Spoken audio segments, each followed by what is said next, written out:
रात की मुट्ठी में एक सवेरा भी है, लेकिन शर्त पहले ये है कि जी भर अंधेरा तो देख। जी हाँ, छत्तीसगढ़ में अजीत जोगी एक ऐसे नेता हैं जिनके हजारों लाखों कार्यकर्ताओं को ये लगता है कि जब वो अपनी मुट्ठी खोलेंगे तब एक नया सवेरा होगा। इस वक्त छत्तीसगढ़ में अजीत जोगी सबसे चर्चित राजनेता हैं। आज आमने सामने में एक बार फिर जोगी जी हमारे साथ हैं। सर, सबसे पहले तो आपका स्वागत है। धन्यवाद धन्यवाद प्रियंका जी। सर, फाइनली अब नई पार्टी आप बना चुके हैं, कैसा लग रहा है? ये एक नया कदम आपने बढ़ा दिया है। एक तो अपने आप को आजाद महसूस करता हूँ और जो लक्ष्य या उद्देश्य मेरे हृदय में था उसको मैं अब पूरा कर सकूंगा, ऐसा मुझे लगता है। बहुत सालों तक अखिल भारतीय स्तर की राजनीति की, अब जीवन के उस सोपान में हूँ जिसमें कह नहीं सकते ईश्वर ने कितने वर्ष और दिए हैं। तो मैं सोचता हूँ ये जितने भी वर्ष बचे हुए हैं ये केवल उस धरती के लिए लगाया जाए जहाँ मैं पैदा हुआ बढ़ा, और जहाँ की हवा ने, पानी ने, अन्न ने और यहाँ के लोगों की शुभकामनाओं ने और बुजुर्गों के आशीर्वाद ने, यहाँ के देवी देवताओं के आशीर्वाद ने मुझे यहाँ तक बहुत दूर तक पहुँचा दिया, एक गरीब वातावरण से। तो अब मैं चाहता हूँ कि अपने जीवन का हर पल इसी छत्तीसगढ़ के और छत्तीसगढ़ के 2.5 करोड़ लोगों के लिए लगाऊं। इसीलिए मैंने ये फैसला किया कि अपने आप को मुक्त कर लूं और खुद एक आंचलिक पार्टी बनाकर उसका मुखिया बनकर इस प्रदेश के लिए बाकी समय व्यतीत करूं। सर, आप कांग्रेस पार्टी में लंबे वक्त तक रहे हैं और बहुत खास मुकाम आपने कांग्रेस में रहते हुए देखे हैं। आप एक बात बोलते हैं बार बार कि मैं मुक्त अपने आप को महसूस कर रहा हूं। सर, ऐसी क्या परिस्थितियां हो गई कि मुक्ति की ओर आपको जाना पड़ा? देखिए, मुझे किसी से कोई शिकायत नहीं। आपने बिल्कुल सही कहा कि मैं कांग्रेस पार्टी में था और कांग्रेस पार्टी में 30 वर्षों से ज़्यादा रहा और बहुत कुछ मिला मुझे वहाँ। सम्मान मिला, पद मिले, ऐसा कोई पद नहीं है जो मुझे नहीं दिया गया। पर इन सब के बावजूद मुझे लगता है कि अब अखिल भारतीय पार्टी के रूप में, उसके सदस्य या उसके पदाधिकारी के रूप में हम छत्तीसगढ़ केंद्रित राजनीति नहीं कर सकते। जमाना बदल गया है। एक ही उदाहरण आपको दूं, डॉक्टर रमन सिंह जी जो हमारे मुख्यमंत्री हैं, उन्होंने घोषणा पत्र में डिक्लेयर किया कि 21 रुपया समर्थन मूल्य और 300 रुपये बोनस देंगे, 2400 रुपये प्रति क्विंटल। मैं नहीं कहता कि उनकी इच्छा नहीं रही होगी, उनकी इच्छा थी तभी तो उन्होंने घोषणा पत्र में ये लिखा। पर जब वो दिल्ली गए, प्रधानमंत्री नरेंद्र मोदी जी ने कहा क्या 2400, 1450 देना, तो वो बंधे हुए।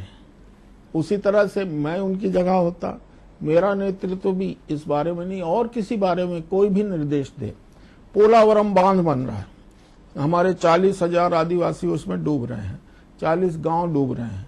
कन्हेर बांध बन रहा है सरगुजा में, उसमें भी हमारे आदिवासी गांव बहुत बड़ी संख्या में डूब रहे हैं, आदिवासी परिवार भी डूब रहे हैं।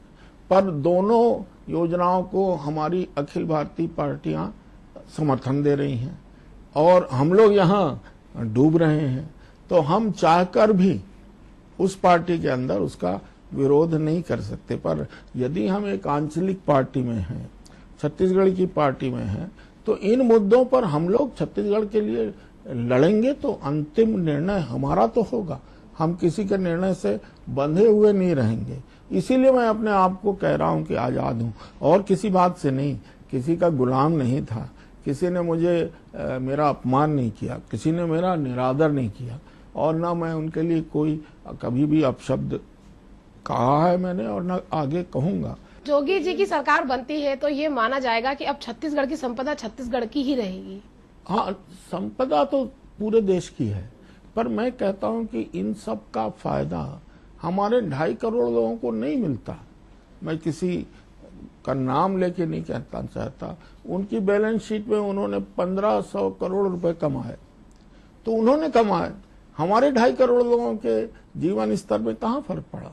इसलिए उनके जीवन स्तर में फर्क पड़े, ऐसी नीति बनाने के लिए हमको आंचलिक दल बनाना आवश्यक था। और आपकी जानकारी के लिए मैंने अपने इस फैसले से अपने पूर्व नेतृत्व को, अध्यक्ष जी को अवगत भी करा दिया था कि अब मैं ऐसा अपने जीवन में करना चाहता हूँ। ऐसा लगता है, ऐसी बातें दिल्ली तक सुनाई देती हैं कि राजीव गांधी जिनको भी लाए कांग्रेस में, उनका किसी का भी लंबे समय तक उनकी उपेक्षा होनी शुरू हो गई थी। बहुत सारे नाम ऐसे, आप भी राजीव गांधी जी के लाए हुए ही नेता थे और उन्होंने बहुत विश्वास के साथ आपको लाए थे और आपने एक बहुत बड़ा अपना आधार भी बनाया, जनाधार आपका छत्तीसगढ़ में था और आज भी है। तभी आप नई पार्टी बना चुके हैं। सच में ऐसा तो नहीं है कुछ? नहीं, ऐसा बिल्कुल नहीं है। मैं नहीं सोचता हूँ कि मेरी कोई उपेक्षा हुई। अभी जब मैंने पार्टी छोड़ी है, उस समय मैं कितने पदों पर था। मैं कांग्रेस की जो सर्वोच्च संस्था है, जो नीतियां निर्धारित करती है, जो सबसे बड़े निर्णय लेती है, जिसे कांग्रेस वर्किंग कमेटी कहते हैं, जिसमें 20 स्थायी सदस्य होते हैं, उस कमेटी का मैं वर्ष 97 से सदस्य हूँ, एक यानी सर्वोच्च संस्था का। और उसके बाद मैं अपने विभाग का, आदिवासियों के विभाग का अध्यक्ष भी हूँ। इन सब के अलावा ना जाने कितनी कमेटियां होंगी, घोषणा पत्र कमेटी हो, किसानों की कमेटी हो, सब में किसी न किसी पद पर मैं हूँ। तो मुझे ऐसा नहीं है कि मेरी उपेक्षा हो रही थी, पर मुझे ये लगा कि एक मौका तो ऐसा आता है जब अपनी जन्मभूमि, कर्मभूमि के कर्ज से उऋण होना आवश्यक होता। जोगी जी से हमारी बातचीत जारी रहेगी, उसके पहले लेते हैं छोटा सा ब्रेक।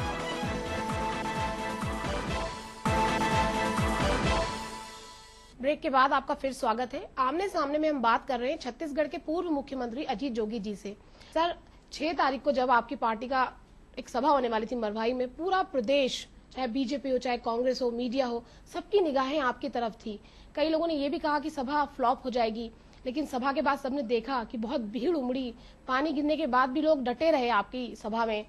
कैसा महसूस किया उस दिन आपने? देखिए, मेरी आशा जितनी थी उससे कहीं अधिक सफल वो सभा रही। हमने तो ये सोचा था, वो हमारा गांव है, वो हमारा क्षेत्र है, वो मेरा परिवार है, क्षेत्र नहीं कहूँगा, कि अपने परिवार में जाकर सबसे पहले वहाँ के बुजुर्गों से, सयानों से आज्ञा लूंगा कि ऐसा करने जा रहा हूँ।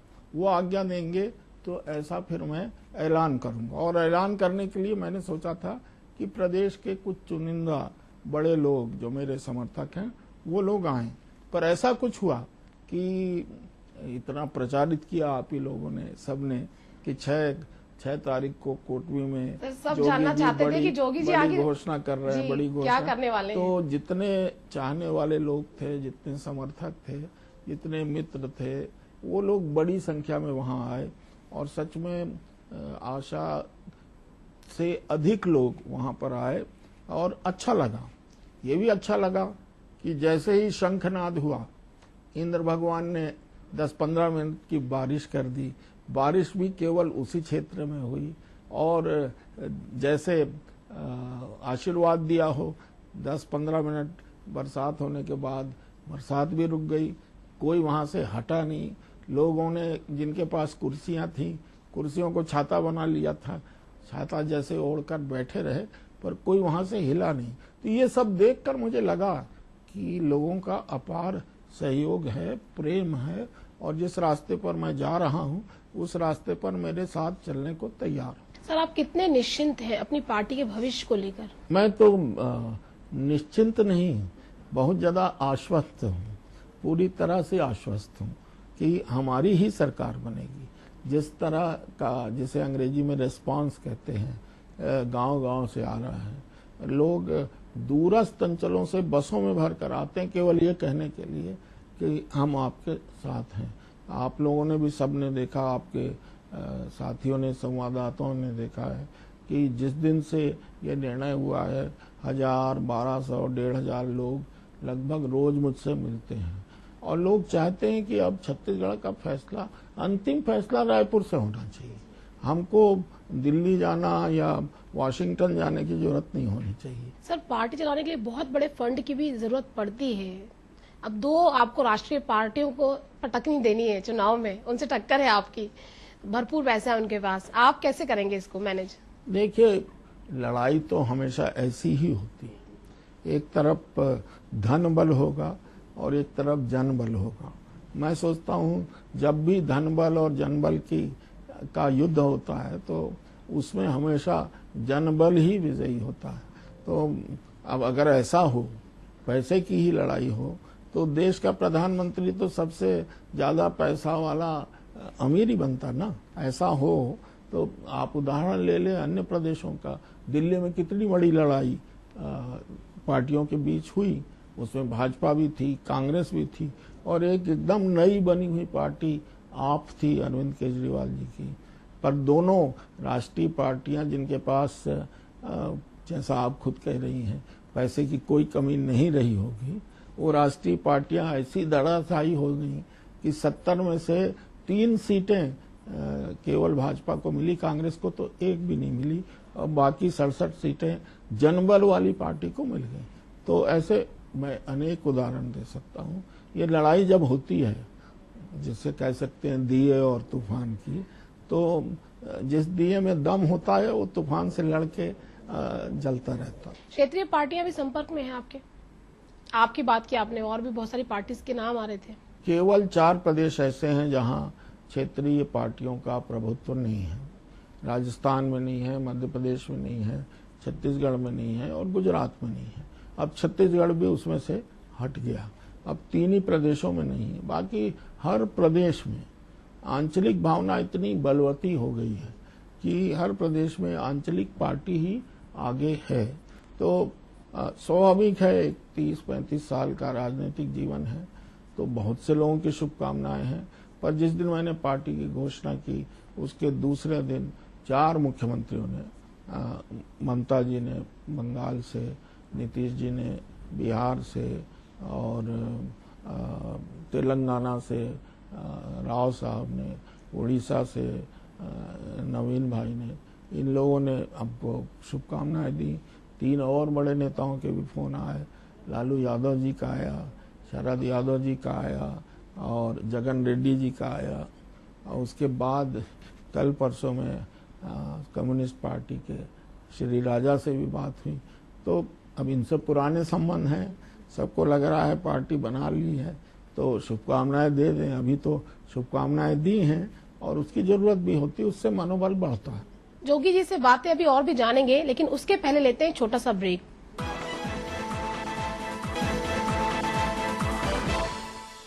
ब्रेक के बाद आपका फिर स्वागत है। हम बात कर रहे हैं अजीत जोगी जी से। जोगी जी, आपने कांग्रेस छोड़ दी, नई पार्टी आप बना ही लिया आपने, आपकी लोकप्रियता का ग्राफ गिर नहीं रहा, बढ़ता ही चला जा रहा है। देखिए मेरे पास व्हाट्सएप पे कुछ चीजें हैं, कुछ आपके प्रशंसक हैं, शुभचिंतक हैं, आपके समर्थक हैं, शायद कुछ चीजें वो यहाँ लिख रहे हैं, और मैं ये जानना चाहती हूँ आपसे कि क्या ये बातें सही हैं। एक सज्जन लिख रहे हैं इसमें कि श्री अजीत जोगी जी भारत के ही नहीं विश्व के ऐसे नेता हैं जो कि कम से कम 1 लाख समर्थकों, कार्यकर्ताओं को उनके नाम से जानते पहचानते हैं और उन्हें उनके नाम से संबोधित करते हैं। ऐसी मेमोरी वाला कोई दूसरा नेता नहीं है। अब ये वैसे सच में इसमें कोई अतिशयोक्ति नहीं है। ईश्वर ने ऐसी स्मरण शक्ति दी है मुझे कि अब मैंने गिना तो नहीं है, पर हजारों लोगों के नाम मैं पूरे देश में जानता हूँ। 20,000 गांव छत्तीसगढ़ में है, हर गांव में 2, 4, 5 लोगों के नाम तो जानता ही हूँ। और ऐसा कोई प्रदेश भी नहीं है जहाँ मुझे जानने पहचानने वाले लोग ना हो और मैं उनको नाम से ना पुकार सकूं। तो ये यानी उन्होंने तो मेरी प्रशंसा में लिखा है, पर मैं इसको स्वीकार करता हूं कि इस तरह की स्मरण शक्ति मुझे ऊपर वाले ने दी है। इसमें एक बहुत अच्छी चीज भी लिखी है और मैं चाहती हूँ कि मैं ये दर्शकों को बताऊं और आपसे भी पूछूं कि अजीत जोगी जी ने किसी भी व्यक्ति की मदद करने से पहले कभी उससे ये नहीं पूछा कि वो किस पार्टी से संबंध है। तो ये भी एक बहुत अच्छी बात है। तो ऐसे मतलब सारी पार्टियों के लोग आपके पास लगता मदद मांगने आते रहे और कभी आपने ये नहीं पूछा कि भाई तुम किस पार्टी से हो। आखिर जो मेरे पास आता है वो जरूरतमंद है तभी तो आ रहा है, इसलिए उससे ये पूछना कि तुम किस पार्टी को हो, किसको वोट दिया था, ये तो बिल्कुल माने नहीं रखता है। तो मैं ना पूछता हूँ और ना पूछना आवश्यक है और न और किसी को पूछना चाहिए। पार्टी आपकी घोषित हो गई, अब चुनाव भी लड़ेंगे आप विधानसभा का। वाकई क्या जब चुनाव होंगे तो इसी बंगले से, सागौन बंगले से फिर से 3 या 4 विधायक होंगे? देखिए, मैं मानता हूं कि परिवार से ज्यादा 2 लोगों को लड़ाया जा सकता है। एक तो पूरे समय प्रचार करने के लिए उपलब्ध होना चाहिए और एक पूरे समय प्रबंधन के लिए उपलब्ध होना चाहिए। तो मैं नहीं सोचता कि चारों को 90 में से 4 सीटों से लड़ाकर फिर प्रचार कौन करेगा। तो अभी तो मुझे लगता है कि अभी 2 लोग हैं, उस समय भी 2 लोग ही रहेंगे। सर, एक बहुत महत्वपूर्ण चीज बहुत चर्चा में जो है अभी कि रेणु जोगी जी ये कह रही है कि उनसे चर्चा नहीं की गई नई पार्टी को लेकर। सर, इसमें कितनी सच्चाई है? पूरी तरह से सत्य है और उन्होंने जो कहा है कहने का उनको हक है। आखिर हम लोग 40 वर्ष से विवाहित हैं और मैंने इतना बड़ा निर्णय उनसे या अपने पुत्र से पूछे बिना लिया। इस पर मैंने बहुत मंथन किया था। जब मैं इस निष्कर्ष पर पहुंचा कि मुझे अब जीवन के अंतिम वर्ष इस काम के लिए व्यतीत करना चाहिए, तो मुझे लगा यदि मैं परिवार से बातचीत करूंगा, अपने रिश्तेदारों से बातचीत करूंगा, तो फिर उसमें कामा, फुल स्टॉप या संशोधन लगना चालू हो जाएगा। तो जब मैंने स्वतः सोच लिया कि यही उचित निर्णय है, तो मुझे लगा मेरा परिवार है, मेरे से अलग कहाँ जाएगा। थोड़ी देर के लिए नाराज हो सकते हैं, उनको भी अच्छा नहीं लगा, मुझे मालूम है।